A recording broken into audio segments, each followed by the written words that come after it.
Olá, seja muito bem-vindo, seja muito bem-vinda a mais um vídeo do Inglês de Concurseiro.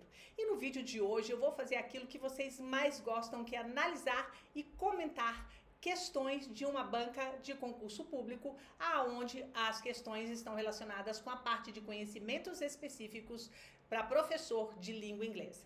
Mas antes de irmos direto ao assunto, eu queria te perguntar: banca de concurso público com questões de conhecimentos específicos escritas em língua portuguesa? Pode. Pode sim, grande concurseiro. As bancas têm o livre arbítrio para organizar e escolher qual vai ser a língua que elas querem utilizar para elaborar as suas questões. Via de regra, as questões costumam ser, claro, na língua-alvo, a qual o professor vai ser avaliado, no nosso caso, em língua inglesa. Mas algumas bancas gostam de alternar entre a língua portuguesa e a língua inglesa. Mas a prova de hoje que eu vou analisar, a parte de conhecimentos específicos, ela está todinha em língua portuguesa. E isso, então isso quer dizer que a prova vai ser mais fácil? Nada disso. Não é pelo fato da prova estar em língua portuguesa que isso quer dizer que é uma prova mais fácil de ser respondida, que não requer tanta atenção ou muito menos estudo das partes específicas dos candidatos. Vamos lá para tela do meu computador? É um texto referente às questões de 34 até 36. E o título diz assim, ó, Using he or she as a catch-all. Usando o pronome he or she como abarca tudo, pega tudo, inclui tudo, né? Então, vamos ver o que ele está querendo dizer com isso daí, ó. In order to be inclusive of all people, we often use the so-called gender catch-all, he or she. Ou seja, com o objetivo de incluir todos, não deixar de ninguém de fora, comumente, né, frequentemente, é usado o gênero tão comum he or she. But, olha aqui, a ideia de contrariedade, a diversidade.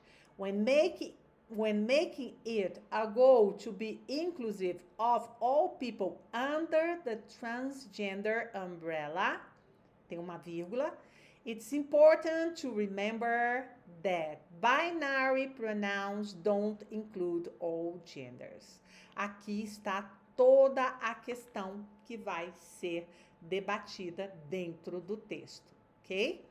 E aí ele vai falar, né? No binary, ou seja, os não binários e os indivíduos transgêneros algumas vezes usam um pronome como ele ou eles, né? Ou então ze or her. Usando he or she, na verdade, exclui um grupo que merece ser reconhecido. E a solução, então, aí ele faz uma proposta de solução. As limitações da nossa língua fazem incorrer em um problema, né? Que acaba pegando um problema que acaba pegando aí um problema para resolver. Intentionally using they as a term to be deliberately inclusive to all genders works well, but may irritate some grammar lovers. Another option, just rewrite the sentence, it worth the trouble. Ou seja, o que ele está querendo discutir aqui? Que em usar o they pode deliberadamente ser inclusivo para todos os gêneros, funciona bem, mas pode irritar os amantes da gramática. Então, qual seria a opção? Reescrever uma frase, ok? E o que o texto aborda? O texto aborda aí, né, pessoal, o uso correto dos pronomes conforme as regras da gramática? Não, ele não está querendo discutir isso. As tradições a serem preservadas, muito pelo contrário, né? Ele está querendo colocar uma questão inclusiva. A relevância do tratamento adequado a pessoas por meio de pronomes binários, ele não trata da questão da relevância, ele trata da questão dos pronomes como uso para as pessoas transgênero ou binário. Reforço do uso, ele não está querendo reforçar, obrigar a usar o she ou he, muito pelo contrário, né? as alterações linguísticas em inglês referente às mudanças de identidade de gênero. Aqui, ó. Ele está mostrando a diferença do uso da língua, né? 36. Segundo o texto, o uso do pronome como they e them e the e her, ele vai o quê? Busca incluir grupos e gêneros discriminados, promover inclusão social, reforça uma expressão de transfobia social, é gramaticalmente correto e deve ser evitado, acentua o tratamento binário de gêneros masculinos e femininos. Vamos ver então lá no texto o que a gente tem nessa partezinha? Então, quando a gente volta lá no começo do texto, vou apagar aqui com a borracha para a gente poder voltar e pegar aquela parte direitinho aqui. Aqui, ó, no segundo parágrafo, exatamente. Aqui no segundo parágrafo ele diz aqui, ó. No binary and transgender individuals sometimes use pronouns like they or them and the or her.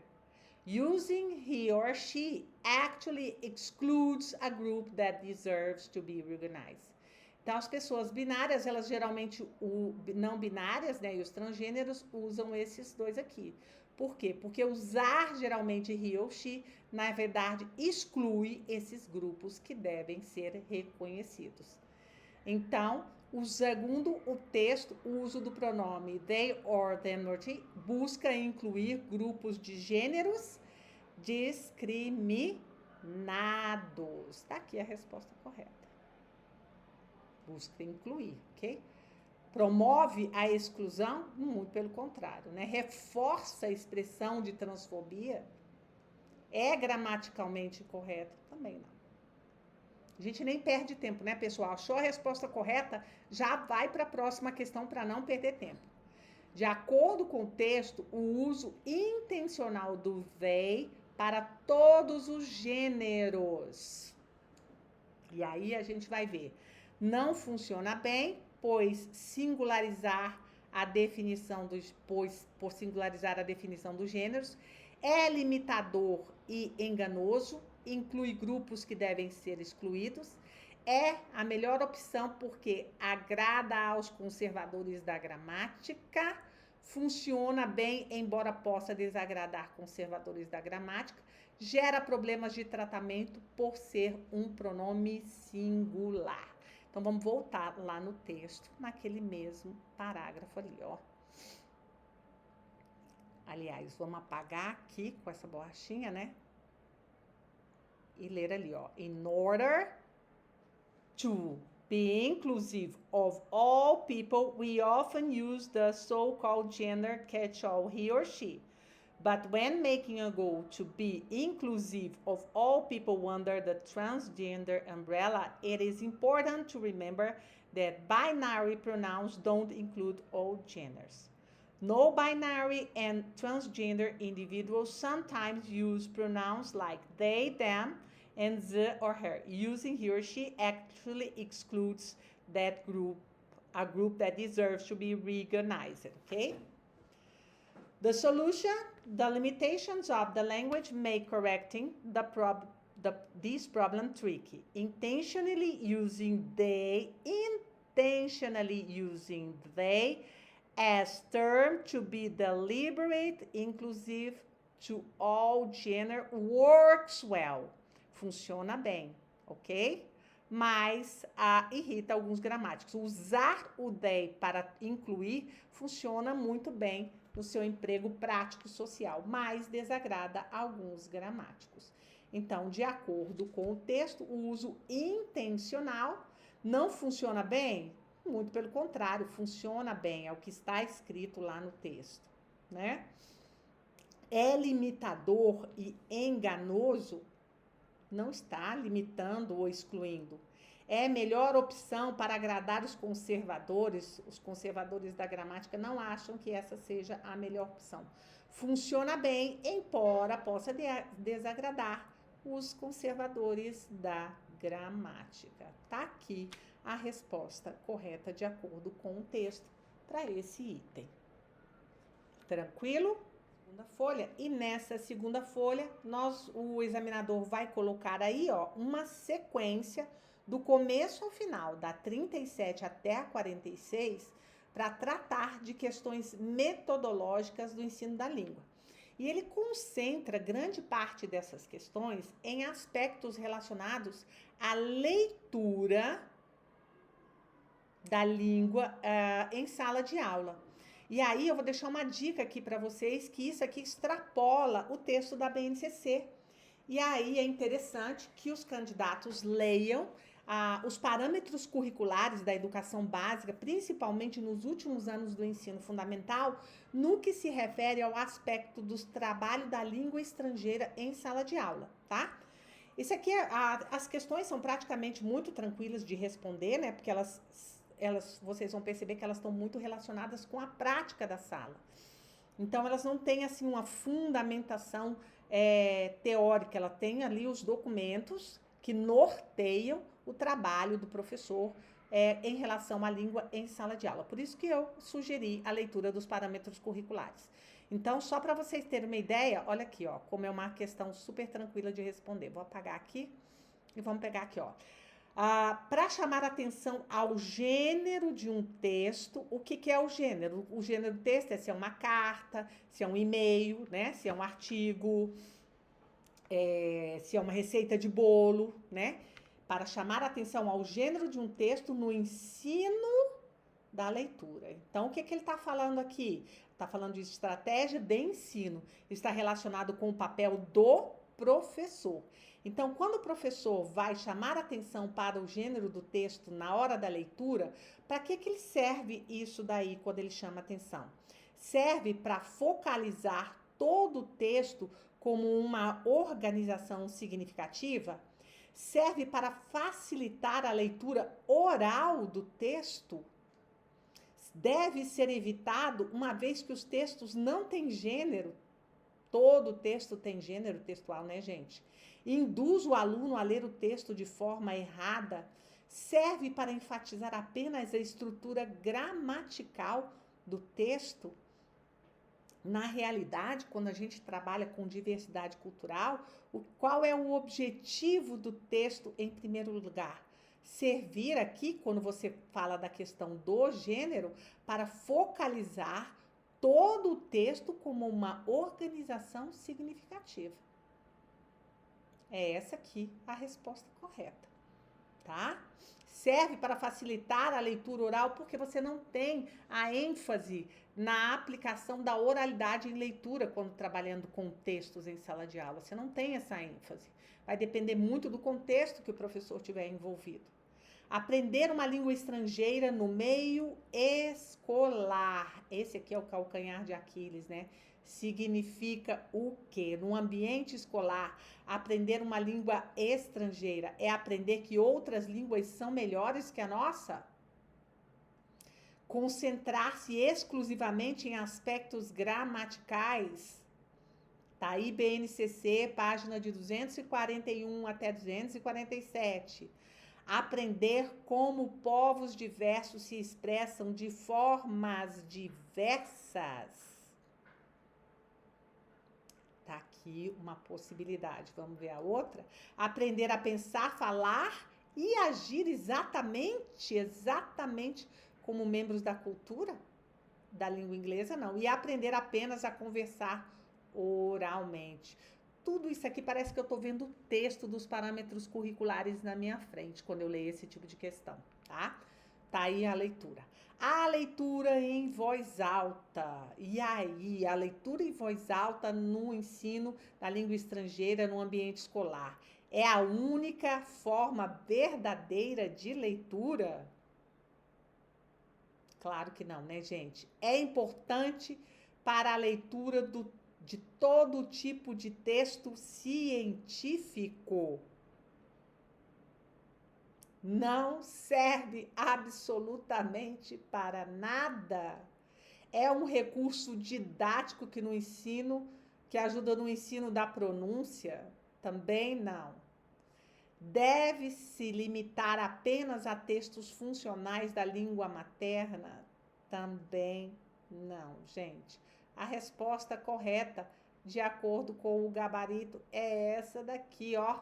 Não serve para absolutamente nada dentro do ensino escolar como língua estrangeira. Ela não vai acrescentar nada ali. E quando eu falo no ensino escolar, eu estou falando do ensino da educação básica tradicional. Sala de aula com 30, 40 estudantes para você trabalhar a leitura em sala de aula. Eu não estou falando de sala de aula de cursos regulares, aonde você tem turmas reduzidas com 15, 10, 15 alunos, aonde o professor vai trabalhar dentro da abordagem comunicativa. Tudo isso aqui está se referindo à escola da educação básica, geralmente escolas públicas, tá?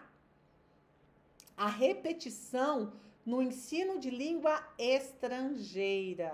E aqui a gente está falando de língua estrangeira, ou seja, dentro do contexto de sala de aula aqui. Contribui para a memorização e para o aluno sentir a língua estrangeira, mas não é a única forma de aprendizagem? Sim, contribui para a memorização, se você vai repetir, quanto mais repete, mais fácil para memorizar, e realmente não é a única forma de aprendizagem. Então, por enquanto, essa é a alternativa correta.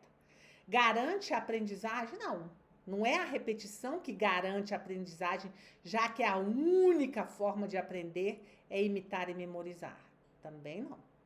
Prejudica a aprendizagem da língua? Não. Serve apenas, olha a palavra limitadora, para a aprendizagem de algumas línguas estrangeiras e não para outras? Também não. Garante a compreensão dos textos? Repetir quer dizer que garante a compreensão do texto. Então, realmente, a 40, a resposta correta é a letra A. 41. Quando se focaliza o produto, ou seja, o resultado da aula, né, da aprendizagem, e não na atividade social, no processo de ensino-aprendizagem da língua estrangeira, a ênfase recai sobre, ou seja, quando você foca no produto e não na atividade em si, a ênfase vai recair aonde? Vai cair sobre um conceito de linguagem como interação imprevisível, a compreensão de gêneros textuais em situações específicas, a importância do contexto na linguagem, a interação entre a linguagem e os seus usuários, o ensino de tempos verbais e estruturas. O produto aqui, ó, gente, está relacionado com a produção daquele aprendizagem naquele momento. Então, nessa questão aqui da 41, não é o conceito da linguagem como interação imprevisível, nem também a compreensão de gêneros textuais em situações específicas. A importância do contexto na linguagem, também não. A interação a interação entre a linguagem e os seus usuários, não. Mas sim, o que a gente vai ter aqui? O ensino de tempos verbais, estruturas gramaticais e vocabulário, quando o foco é no produto e não na atividade social. Ok?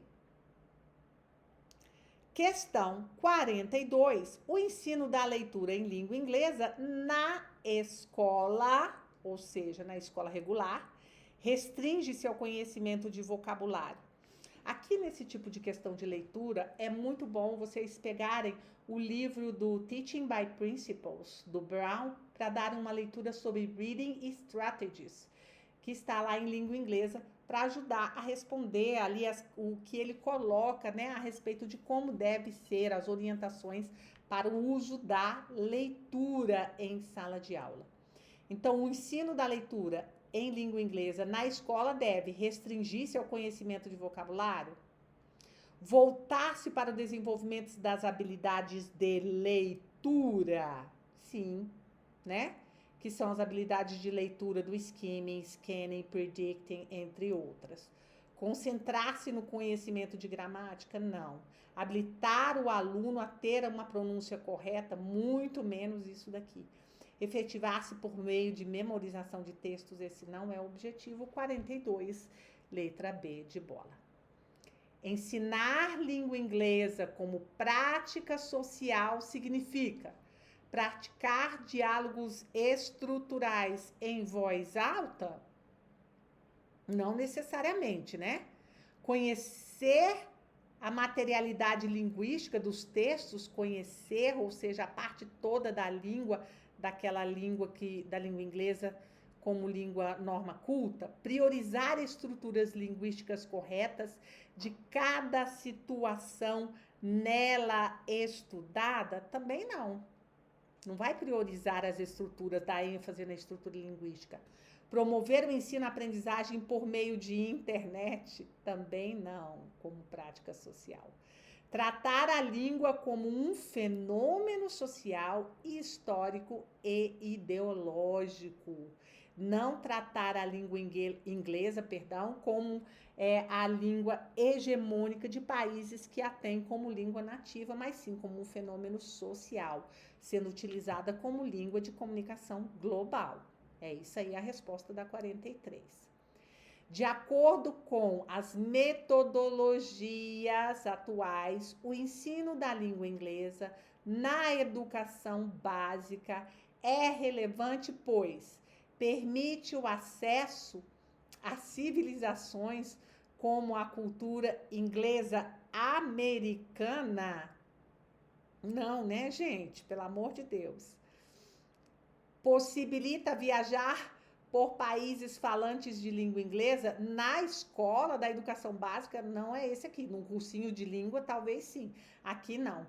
Permite conhecer o diferente e reconstruir identidades culturais? Sim. Permite conhecer o diferente e construir identidades culturais. Possibilita a realização de intercâmbio dentro da escola pública? Não. Torna o aluno um falante de idiomas, ou seja, um cidadão civilizado? Também não, né? Resposta da 44, letra C. 45. As metodologias atuais do ensino de língua recomendam que o papel do professor seja... Já faz tempo, né, gente, que o papel do professor não é mais de controlador. Nós temos aí a teoria socio-interacionista de Vygotsky sendo muito aplicada e descrita lá nas orientações, tanto dos parâmetros curriculares quanto também da BNCC. Avaliador da aprendizagem, também não. Conhecedor do conteúdo e transmitido o conhecimento correto, também não. Mediador, esse é o papel do professor na aplicação socio-interacionista da língua. 45, letra D de dado. Um procedimento didático, 46, um procedimento didático importante no ensino de línguas estrangeiras é levar o aluno a reconhecer cognatos. Quando a gente faz a leitura, né? Tá trabalhando as estratégias de leitura. Esse procedimento é característico do desenvolvimento da comunicação oral por meio de chats? Não, né, gente? Imprescindível no aprendizado da pronúncia? Também não. Utilizado para desenvolver a habilidade de leitura e compreensão. Exatamente aqui, ó. Adequado para construir a compreensão correta da comunicação oral? Não. O cognatos a gente usa para reconhecer, para trabalhar com textos, né? E por aí vai. Então, como vocês perceberam, nós temos aqui questões muito relacionadas à questão dos aspectos do trabalho em sala de aula de língua inglesa, principalmente no que se refere à leitura de textos, tá? Como eu combinei com vocês, eu não vou adentrar nessa última parte, mas tá lá na descrição do vídeo o PDF, caso vocês queiram responder essas questões aqui, só para treinar essa parte linguística, tá bom, pessoal? Bem, pessoal, como pudemos observar, embora tivéssemos aqui, nessa parte de conhecimentos específicos da prova que analisamos, questões de conhecimentos específicos redigidas em língua portuguesa, em nada a banca da FCC deixou a desejar em relação à avaliação dos conhecimentos inerentes ao cargo de professor de língua inglesa. Isso quer dizer o quê? Que independente da língua que o examinador escolher, o candidato tem que estar bem preparado para responder questões sobre qualquer assunto que envolvam a sua área de atuação, a sua área profissional.